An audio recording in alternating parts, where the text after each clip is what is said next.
Hi friends, आज शुरू करते हैं अपीयरेंस कैन बी डिसेप्टिव के पार्ट 24। पिछले पार्ट में हमने सुना था जहान को उसे सारी बातें याद आ चुका है और वैंकिंग उसे कहता है कि उसे ईबो को इस बारे में कुछ भी नहीं कहना है। अब आगे की स्टोरी। अब अगले दिन सुबह जहान वैंकिंग की बात को याद करते हुए वो रेडी हो रहा था। रेडी होने के बाद वो मिरर को देखकर अपने आप से बात करते हुए कहता है, हाँ मुझे यही करना है। मुझे ईबो के सामने ये नहीं जताना है कि मुझे सब कुछ याद आ चुका है। बस मुझे ईबो के मुंह से उसका कंप्लेंट सुनना है कि वो मुझे प्यार करता है और पूरी दुनिया के सामने मुझे अपनी वाइफ कहकर मुझे अपना है। ये कहकर वो ऑफिस चला जाता है और वो हर दिन की तरह ईबो से नॉर्मली बिहेव करता है, मगर वो जैसे ही आइवान आता है वो अपने आप को कंट्रोल नहीं कर पाता। वो उसे अपने टाइटली गले लगा लेता है, जैसे वो कितने दिनों से अपने बेटे से मिलने के लिए चाहत रख रहा था। वो तो आइवान के फेस के चारों तरफ वो किस करने लगता है। ईबो जो जान की ऐसी चेंजिंग बिहेव देख रहा था, वो मन में कहता है, क्या जान को सब कुछ याद आ गया है? नहीं, अगर उसे याद आ जाता तो फिर वो मेरे सामने कभी भी खड़ा नहीं होता। शायद वो इतने दिनों से आयन उसे माँ कहकर बुला रहा है, इसीलिए जान उसे इतना प्यार दे रहा है। थोड़ी देर फिर से चुप होते हुए कहता है, क्या सच्ची में मैं जो सोच रहा हूँ वही तो है ना, कि जान को याद तो नहीं आ गया? अगर उसे याद आ गया तो? नहीं नहीं, मुझे उससे पहले ही जान को अपना प्यार कंफेस करना है। उसे ये एहसास दिलाना है कि मैं उसे प्यार करता हूँ। ये सारी बात सोचते हुए ईबो फाइनली क्वान को कॉल करता है और क्वान से वो हेल्प मांगता है। कहता है, पिछली बार तुम दोनों मेरी हेल्प करने आए थे, मगर तुम दोनों तो खुद ही सेटल हो गए। मेरी हेल्प कौन करेगा? जैंग जो उसके पीछे से ही बैठा हुआ था वो कहता है, डोंट वरी ईबो, हम लोग इस बार तुम्हारी हेल्प ज़रूर करेंगे। ईबो कहता है, तुम भी क्या उसके पास ही हो? कुआन कहता है, हम दोनों कपल है और एक दूसरे को डेट कर रहे हैं। ईबो हंसते हुए कहता है, कांग्रेस, मैं तुम दोनों के लिए बहुत ज़्यादा खुश हूँ। क्या तुम दोनों मेरी हेल्प करोगे? कुआन कहता है, श्योर ईबो। अब वो सभी रेस्टोरेंट में मिलने के लिए प्लान कर लेते हैं। ईबो कहता है, इस बार जियांग जियांग को बिल्कुल भी मत बुलाना। जियांग टेस्ट करते हुए कहता है, क्यों? वो तुम्हारा ब्रदर इन लॉ है इसलिए? ईबो आंखें को रोल करते हुए कहता है, जो तुम्हारी मर्जी समझो, मगर उससे बिल्कुल भी मत बुलाना। क्वान और जियांग भी उसके बात मान लेते हैं। अब वो लोग रेस्टोरेंट में बैठकर सब प्लान करने लगते हैं कि वो जान को कैसे और कहाँ पर कन्फेस करेगा। जियांग कहता है, ठीक है, तुम उससे डेट करने के लिए कहना। क्वान कहता है, डेट? मगर उन दोनों का तो शादी हो गया है। तो जियांग अपनी आंखें को रोल करते हुए कहता है, तो फिर कन्फेस की क्या ज़रूरत है? वो तो वैसे ही उसकी वाइफ है। क्वान थोड़ा सा चुप हो जाता है। ईबो कहता है, मैं उसे अपने आप से और दूर नहीं कर सकता। मैं उसे डेट के लिए नहीं पूछूंगा, मैं उसे डायरेक्ट शादी के लिए ही प्रपोज कर दूंगा। क्वान और जियांग एक दूसरे की तरफ देखने लगते हैं।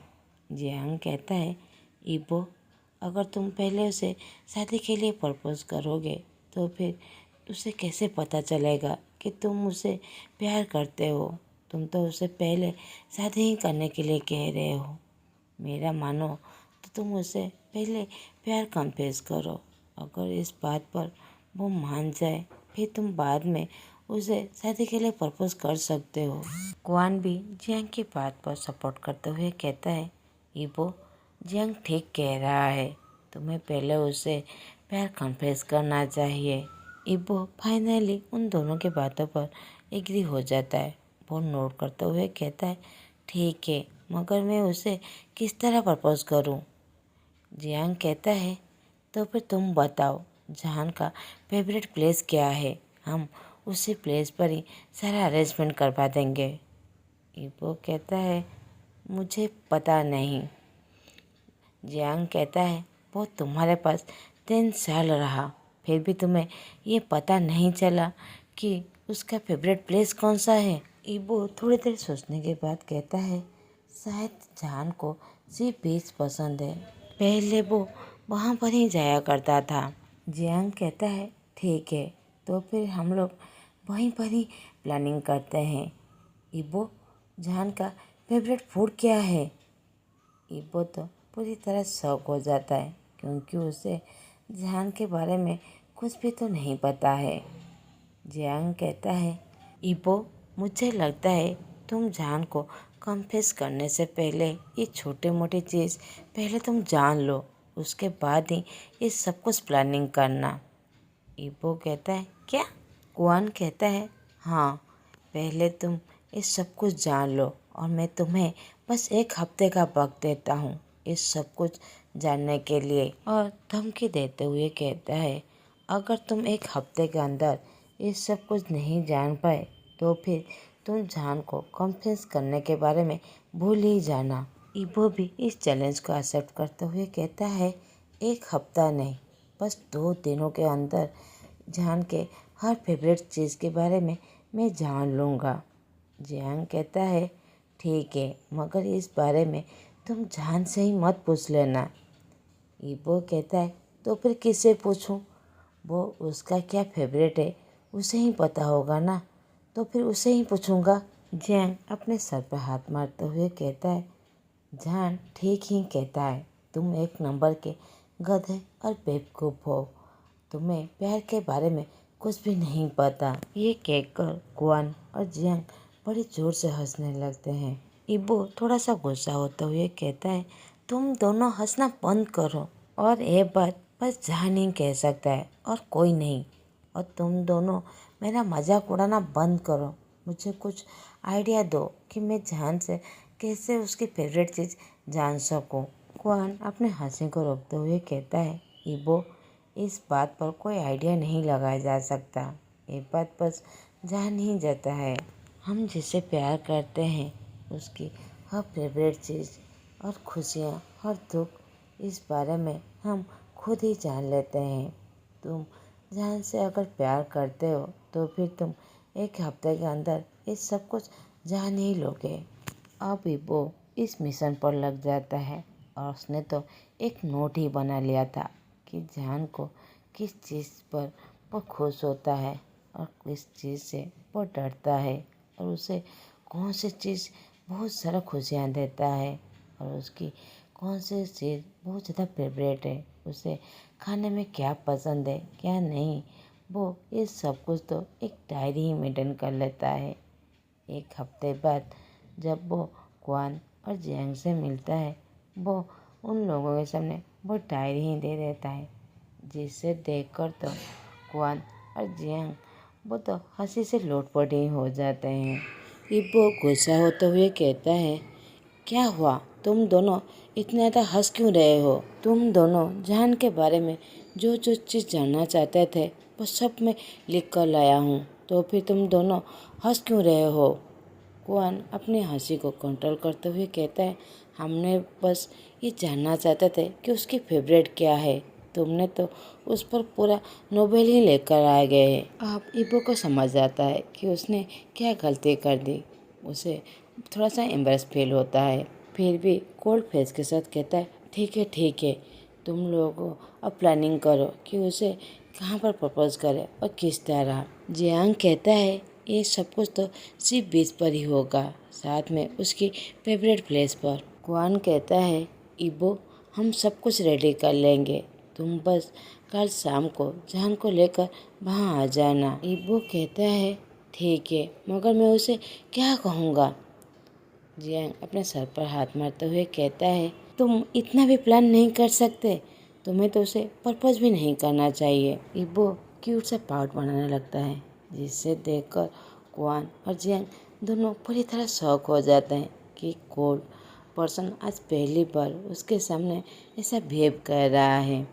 जियांग कहता है ठीक है तुम उसे ऑफिशियली पार्टी कहकर उसे वहाँ पर ले आना, हम सब कुछ रेडी कर लेंगे। ईबो नोट करता है और अगले दिन ईबो जियान को ऑफिस पार्टी के बारे में कह देता है और कहता है तुम रेडी रहना, मैं शाम को मैं तुम्हें लेने के लिए आऊँगा। जियान तो पहले मना कर देता है मगर ईबो की बहुत ज़्यादा इंसिस्ट करने पर वो फाइनली मान जाता है। अब शाम का वक्त था। ईबो जियान को लेने के लिए उसके घर चला जाता है।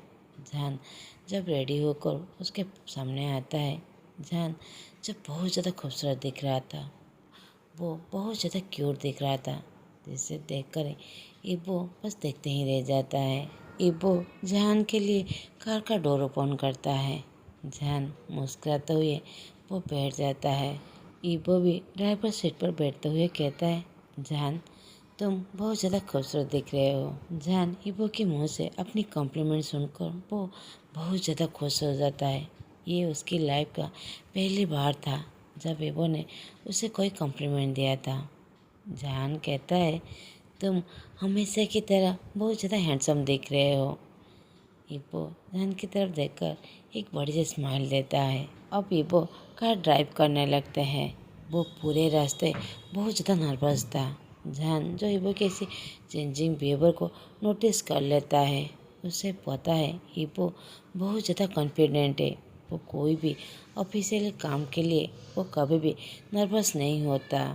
आज शायद कुछ अलग है जिससे ईबो इतना ज़्यादा नर्वस हो रहा है। जियान कहता है ईबो कुछ हुआ है, तुम इतना ज़्यादा नर्वस क्यों लग रहे हो। ईबो नर्वसली जवाब देता है नहीं जियान, ऐसी कोई बात नहीं है। अब जियान कुछ भी नहीं कहता। वो म्यूजिक चला देता है जिसमें रोमांटिक सॉन्ग लगा हुआ था। वो दोनों सुनते हुए सी बीच पर पहुंच जाते हैं। ईबो कार का डोर ओपन करते हुए जियान को बाहर आने के लिए कहता है। जियान सी बीच को देखकर वो बहुत ज़्यादा खुश हो जाता है। जब ईबो जियान को उसकी फेवरेट प्लेस पर लेकर जाता है, वो थोड़ा सा सैड हो जाता है। उसे अपनी हर पुरानी बातें याद आने लगता है। ईबो उसे वहाँ पर अकेला छोड़कर आगे चला जाता है। जियान धीरे धीरे आगे जाते हुए अपनी हर बातें याद करने लगता है। उसके दिल में बहुत ज़्यादा दर्द होने लगता है। उसके आंखों में आंसू ही आ जाता है मगर वो जितने आगे जाने की कोशिश करता है, धीरे धीरे लाइट ऑन होने लगता है। वो चारों तरफ देखने लगता है। वहाँ पर कितनी खूबसूरत से डेकोरेटिव किया गया था। वहाँ पर लाइट ही लाइट था। उसके आगे हार्ट शेप का एक कैंडल लगा हुआ था जिसके बीच में ईबो खड़ा हुआ था। ईबो बस जियान की तरफ देख रहा था। जियान के आंखों में जो आंसू चिक्स तक आ गए थे, वो जो लाइट में क्लियरली दिखाई दे रहा था। ईबो जियान के आंखों में आंसू देखकर उसके पास आ जाता है। वो कहता है जियान क्या हुआ, तुम रो क्यों रहे हो, तुम्हें ये सब कुछ अच्छा नहीं लगा। जियान जिसके आंखों में अभी भी आंसू था, वो बस ईबो की तरफ ही देख रहा था। ईबो कहता है जियान क्या हुआ, अगर तुम्हें ये सब कुछ अच्छा नहीं लगा तो फिर हम यहाँ से जा सकते हैं, प्लीज़ मत रो। जियान कुछ भी नहीं कह पा रहा था। वो बस ईबो की तरफ ही देख रहा था। वो उन बीते दिनों को याद कर रहा था जब ईबो उसे टॉर्चर करता था, तो वो यहीं पर आकर अपनी किस्मत को कोसा किया करता था और यहीं पर ही वो अपने दर्द को अपने आप से बांट रहा था। ये सारी बातें सोचते हुए जियान यहीं पर ही अनकॉन्शियस हो जाता है। सॉरी डियर, बैकग्राउंड में आपको बहुत सारे बच्चों की आवाज़ सुनाई दे रहा होगा क्योंकि मेरे ननद, मेरे देवर और मेरे बच्चे सभी मिलकर घर को अपने सर पे उठा के बैठे हुए हैं, इसलिए माफ़ कर दीजिए। और उन सबको थैंक यू सो मच जो मुझे इतना प्यारा प्यारा कमेंट देते हैं और लाइक करते हैं। थैंक यू सो मच मेरे सारे सब्सक्राइब को। इसी तरह आप लोग प्यारा सा कमेंट और लाइक कर दीजिएगा और नए हैं तो प्लीज़ सब्सक्राइब कर दीजिएगा। Thank you so much.